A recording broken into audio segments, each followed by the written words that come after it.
বন্ধুরা সোমার রান্না করে আপনাদেরকে অনেক অনেক স্বাগত জানাই। তো কেমন আছেন বন্ধুরা? নিশ্চয়ই ভালো আছেন। তো আজকে আমার একদম একটা নতুন রেসিপি হলো পাঞ্জাবি স্টাইলে বেগুনের ভর্তা। তো ভিডিওটা শুরু থেকে লাস্ট পর্যন্ত জরুর দেখবেন বন্ধুরা। নেবো পাঞ্জাব স্টাইলে বেগুনের ভর্তা। তো সেই জন্য আমি টাটকা টাটকা একদম বেগুন নিয়েছি, কালো দেখে টাটকা বেগুন নিয়েছি। তো এটাকে আমি কেটে নিব, কেটে পোকাটা দেখে আমি এটাকে পুড়িয়ে নিব। আমি বেগুনটা কেটে নিয়েছি, পোকাটাও দেখে নিয়েছি। আমি একটা ব্রাশে তেল নিয়েছি, তো তেলটা এইভাবে লাগিয়ে নিব গায়ে বেগুনের। আমি ভালো করে দুটো বেগুনে তেল লাগিয়ে নিয়েছি। তো এদিকে গ্যাসে আমি রেখে দিব, আমি গ্যাসটা জ্বালিয়ে দিয়েছি, গ্যাসের উপর দিয়ে দিব বেগুনটা। আমি এবার বেগুনটা উল্টে দিব। বেগুনটা পোড়ানো হয়ে গেছে, তো বেগুনটা আমি তুলে নিচ্ছি।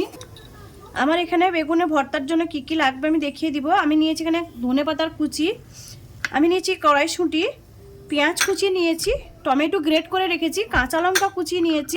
এদিকে কড়াইটা বসিয়ে দিয়েছি, আমি সরষের তেল দিয়ে দিব। এবারে ফোড়নে গোটা জিরে দিয়ে দিলাম, পেঁয়াজের কুচিটা আমি দিয়ে দিচ্ছি। পেঁয়াজটাকে ভালো করে নেড়ে দিচ্ছি এভাবে। আমি এখানে মটরশুঁটিটাও দিয়ে দিব, তো একসঙ্গে এটা ভাজা হবে পেঁয়াজের সঙ্গে। এবার স্বাদ মতো আমি নুনটা দিয়ে দিচ্ছি, ভালো করে মিক্স করে নেবো এইভাবে। এখানে আমি 2 মিনিট ঢাকা দিয়ে দিচ্ছি। 2 মিনিট হয়ে গেছে, আমি ঢাকাটা খুলে নিচ্ছি। দেখুন কি সুন্দর করে পেঁয়াজটাও ভাজা হয়ে গেছে, মটরটাও সেদ্ধ হয়ে গেছে। এখানে আমি কাঁচা লঙ্কার কুচি দিব আর গ্রেট করা টমেটোটা আমি ঢেলে দিব। এবার ভালো করে মিক্স করে নিব এভাবে। এবার আমি লাল লঙ্কার গুঁড়ো দিয়ে দিচ্ছি, অল্প করে আদা গ্রেট করে দিলাম, খুব অল্প করেই দিলাম আদাটা। ধনের গুঁড়ো, জিরের গুঁড়ো, এটা মিক্স করে নেব ভালো করে।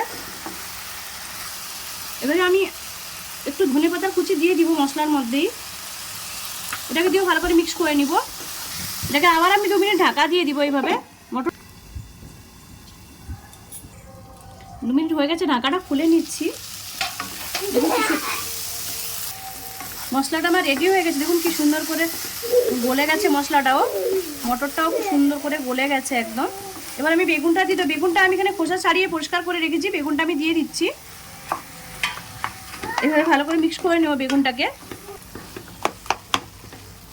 এভাবে ভালো করে মিক্স করে নিব। এটাকে ভালো করে ম্যাশ করে নিয়েছি আমি। এবার ঢাকা দিয়ে দেবো একটু, ঢাকাটা খুলে নিচ্ছি। দেখুন কি সুন্দর করে হয়ে গেছে, কালারটাও কত সুন্দর এসেছে বেগুনের ভর্তার। আর এই বেগুনের ভর্তাটায় রুটি কিংবা পরোটার সঙ্গে দারুণ লাগে খেতে। এবার আমি উপর থেকে একটু ধনেপাতা ছড়িয়ে দিচ্ছি, দেখুন ভালো করে মিক্স করে নেব। ধনেপাতার কুচিটা একটু বেশি লাগে বেগুনের ভর্তায়। দেখুন এটা হয়ে গেছে। আমি যে পদ্ধতিতে বানালাম একবার আপনারা ট্রাই করবেন পাঞ্জাবি বেগুনের ভর্তা। সেটাকে আমি নামিয়ে নিচ্ছি। আমার বেগুনের ভর্তাটা রেডি হয়ে গেছে। এই রেসিপিটা যদি ভালো লাগে লাইক করুন, শেয়ার করুন, সাবস্ক্রাইব করুন আর আমাকে কমেন্ট করে জানান আমার বেগুনের ভর্তা রেসিপিটা কেমন লাগলো। আমার ভিডিওটা ফেসবুকে দেখেন তো লাইক করবেন আর আমাকে ফলো করবেন। ধন্যবাদ বন্ধুরা, ভালো থাকেন।